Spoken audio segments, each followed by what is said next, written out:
future mo? Ano pa naman,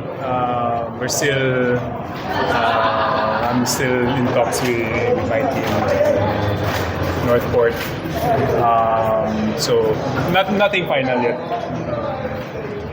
We're in good terms. Actually, very supportive sila, Coach Bonnie, sila Boss Eric Ariola, si Coach Pido, diba? They know inopen ko sa kanila. So they're very supportive and I appreciate that from them. But for now, nothing final yet. So I'm still with the team.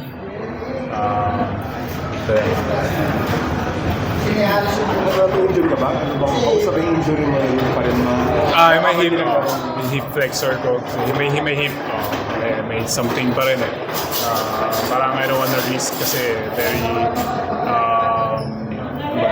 fragile yung area kung saan yung pain ko. So ano lang.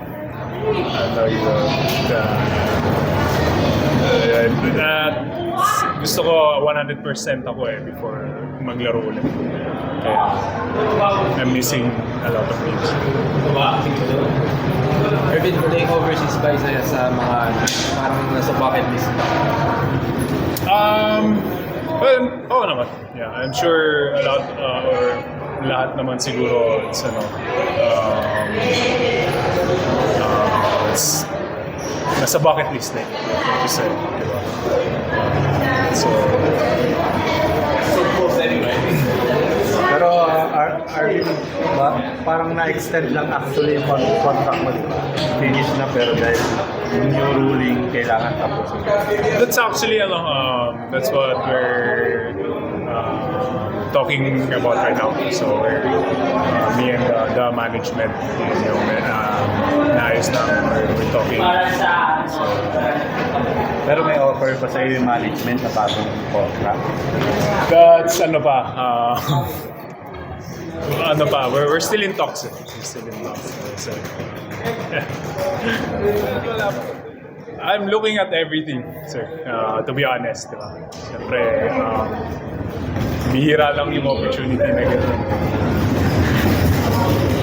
Yung overseas.